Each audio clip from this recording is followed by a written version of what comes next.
What's up, everybody? Happy Monday. Hope all you had a great weekend. Hope you're having a great day so far. Getting into this episode of The Young and the Restless, Nick and Phyllis.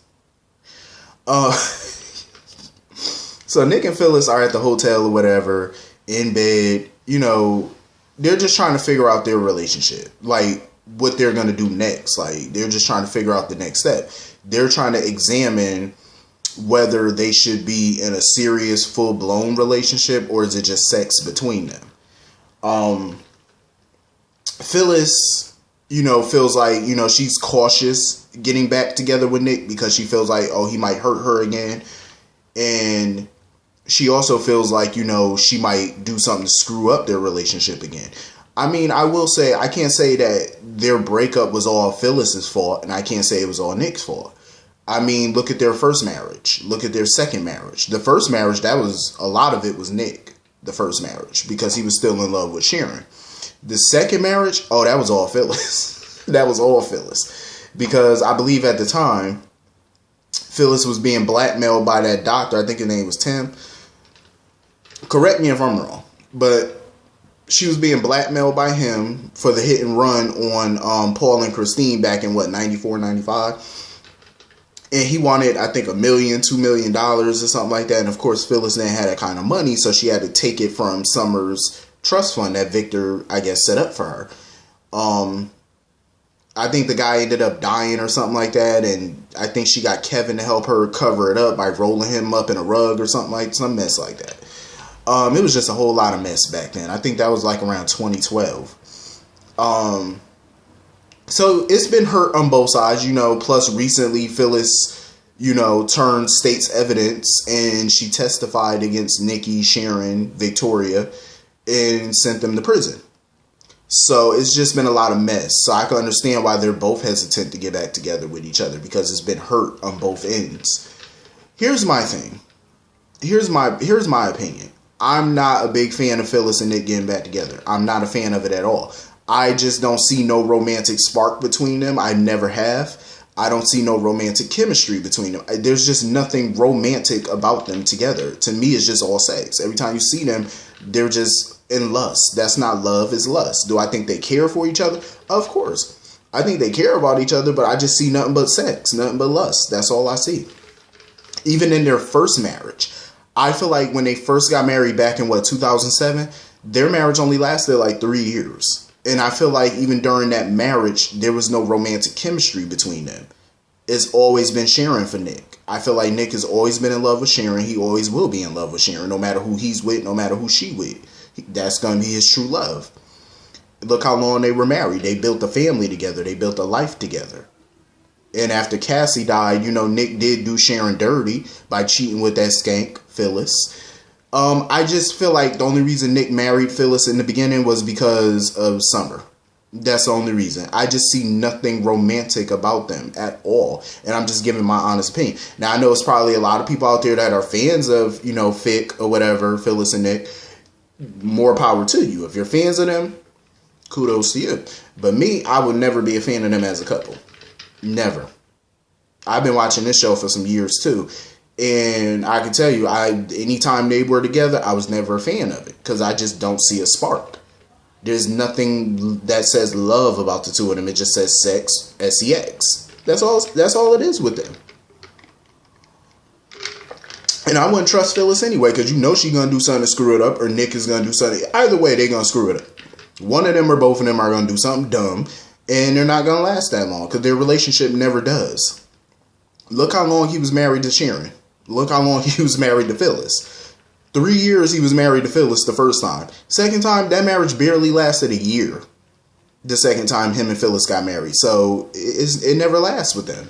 It never does. So I don't expect anything different this time. But, Nick basically told Phyllis he's all in. He's 100% all in. He wants a serious relationship. But we'll see how long it lasts. So anyway, moving on from that. Nate and Amanda, I'm feeling it. I really didn't care that Billy saw the two of them together and he went off soaking or whatever, upset or whatever. Who cares? Billy, go get your life. Go worry about you. I'm feeling Nate and Amanda together. I'm feeling it. I was cautious in the beginning, but after seeing their first date, I'm feeling it, because their first date felt like something I could relate to, because I feel like that's how a real date is supposed to be.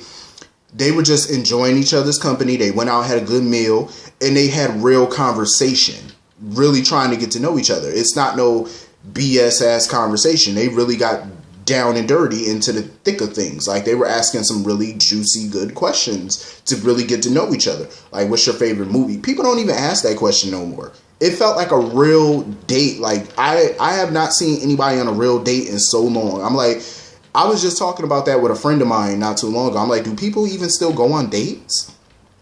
Because I feel like in this social media world, people just meet each other through social media, and they, just hit each other up in the DMs and stuff like that. And I'm like, do y'all even date anymore?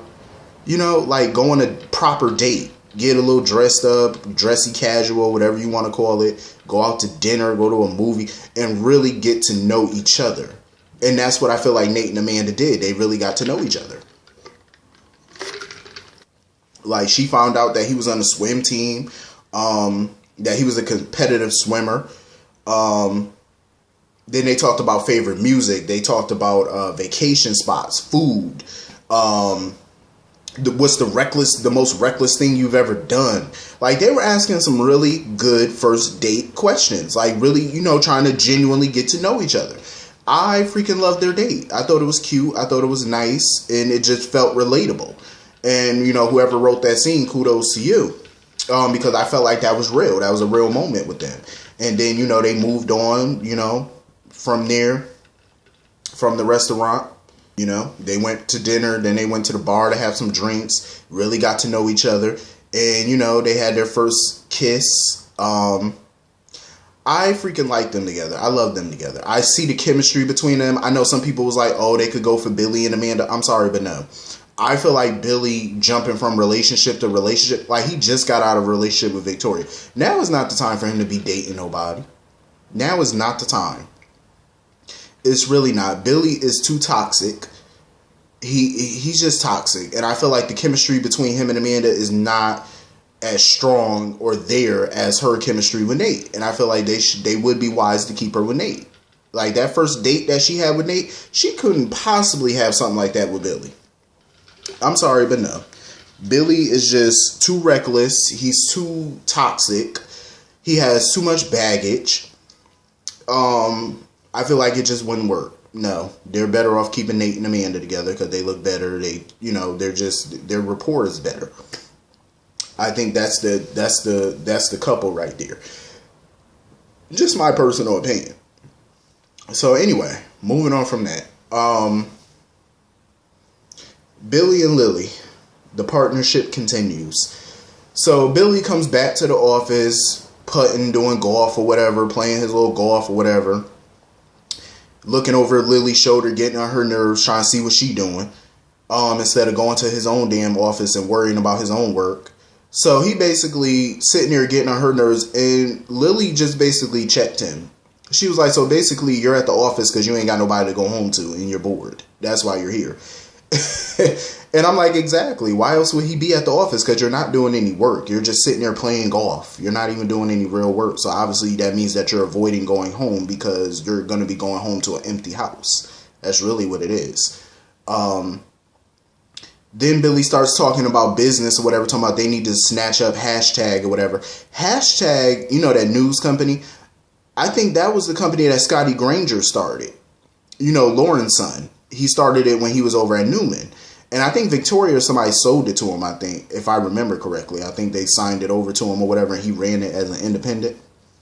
So Billy wants to snatch that up. Then he's talking about they need to get, what did he say? They need to get an entertainment platform or whatever. See, all of that sounds good in theory, but I agree with Lily. Like, it sounds too expensive, which I agree. What Billy needs to understand is when you're running a new division, a new business, a new company, whatever, anything new, you need to focus on the assets and stuff that you currently have. Turn that into a success. Make a profit off of that. Then focus on expanding later. Because I feel like he's doing too much so far. And Chancellor Communications is a new division. Chancellor Media, that's a whole new division. It's an upstart, you know what I mean? Like, you don't want to expand on that too fast. You don't want to do it because I've heard of companies going bankrupt, getting into financial trouble because they're expanding way too quickly. And I'm glad that, you know, Billy has a good vision. You know, he has a vision for the division. A vision for the division. But he has a vision for it, and I like that he's excited about it. He has a division. I like, you know, a vision for it. I like that. But I'm glad Lily's there to put him in check and get him to step back a little bit when he's doing too much. Because Lily is a practical person. You know, she's very practical. She's smart. You know what I mean? Like, I'm glad that she's there to reel him in because you know how Billy is. He's, you know, there's nothing wrong with having a vision. Nothing wrong with it. I like people with imagination, with a vision. And, you know, they see, you know, they set bigger goals for themselves. But don't expand your business too quickly. Don't do that because then you're going to get in trouble. And, you know, Jill ain't having that. So you might want to just slow your roll. Focus on the stuff that y'all have now. Get that off the ground. Make that a success. Learn how to focus on just one thing at a time. And then talk about expansion. You know what I mean? Worry about that later. You know, so I'm glad he has Lily there to kind of pull his ass back because that's what he needs. Like, he's doing way too much. So anyway, moving on from that. Adam is at Newman talking with Victor or whatever. Victor's basically giving him the rundown on some deals that he needs to, you know, handle or whatever. And he needs to bring his department heads up to speed. So Adam basically trying to tell Victor, oh, you know, this isn't the first time that I ran this company, or I know what I'm doing. It ain't rocket science or whatever. You know, trying to be a little smart ass. So of course he starts gloating and goading Victor and stuff, talking about how he was going to take his painting out of the office, remove his portrait, then talking about the murder. And I think in that moment when Adam was talking, and then he talking about he going to send Victor the contracts to his lawyers or whatever. In that moment, I feel like Victor realized Adam really doesn't know Victor all that well like he think he do. I think Victor realized that in that moment because, you know, Victor basically told him he loved Hope, you know, Adam's mother, and what would she think of what Adam's doing right now? She would be ashamed. And Adam just feels like Victor's trying to, you know, manipulate him, trying to, you know, tap into his emotions and stuff like that. But I think Victor was being honest. You know, like, what would your mother think of you? What you're currently doing? Like, you're blackmailing him to get a CEO chair. And furthermore, I feel like Victor did not kill that man. And Victor kept telling Victoria and them he didn't do it. I don't think he really did it. And that's what's pissing Victor off about Adam, because you really think that much of your father that you would think that he would kill somebody. I mean, Victor's a lot of things, but a murder, I don't see it. Like just straight up cold-blooded murder, I don't see it. I feel like Victor's protecting somebody. He's possibly protecting Adam, or he's protecting Hope, or he's protecting them both. Either way, he's covering for somebody. That's why he's allowing Adam to blackmail him and do this, because he's protecting somebody. I don't think Victor did this. What I'm pissed about is I don't want to see a Victor versus Adam for the millionth time. Like, I'm getting tired of seeing it. My hopes for Adam, you know, I've always been on Adam's side concerning the Newmans, because I feel like a lot of times they were just a-holes to him, you know, treated him like gum under the shoe. But this time around, I'm Team Newman right now, because Adam's doing way too much. And the reason why I'm Team Newman right now is because months ago, Victor offered Adam the CEO chair. Free and clear. He offered it to him. Adam said no. He didn't want it. Now, fast forward, Victoria gets hurt. Somebody has to step in as interim CEO. Adam's trying to make a play. Now he's pissed at Victor for giving the CEO chair to Nick temporarily. I'm like, but he offered it to you months ago. You turned him down. And he was highly pissed off when Adam did turn him down. This was your chance to run the company. You keep saying you deserve that chair. Why didn't you take it when he offered it to you? Now you want to act like a little spoiled brat. Well, I want the CEO chair. You know I belong there. If you belong there, you would have took it when he offered it. If you really felt that way, instead of playing these games. He offered it to you. Now you want to get some stupid ass revenge against him for something he didn't do. He didn't do anything to you. You're mad because he thought about giving you the acting CEO position. So what? He never promised the CEO position to you. He said he would think about it. Then he changed his mind. He gave it to Nick. Why would you need to get revenge for that? He offered the damn seat to you months ago and you said no. That's your fault, stupid. Like, Adam is just pissing me off. Like, I was really hoping for a fresh start with Adam when he came back. I was hoping that he would finally, create his own legacy in spite of Victor. Create your own company. You have the money to do it. You have the smarts to do it. So create your own damn company. Create your own business, your legacy, instead of leeching off of Victor's legacy, thinking that you're entitled to it. Victor started that company from the ground up. Why don't you do the same thing and start your own damn corporation from the ground up? That way you can show Nick, Victor, and Victoria who the real top dog at Newman should have been.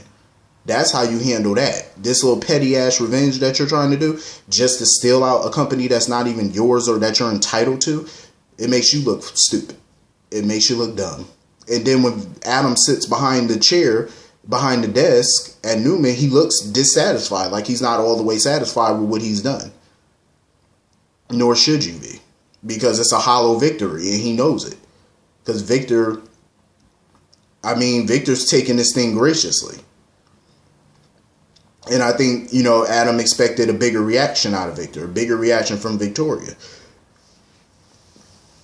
But speaking of Victoria, she's not going to take this lying down. So she basically bumped into Alyssa and gave her the rundown of Adam and basically told her Adam was playing her. See, Alyssa trusted Adam because that was a childhood friend of hers. Even she had her thoughts, even she had her suspicions of Adam and Chelsea because they didn't publish the story yet.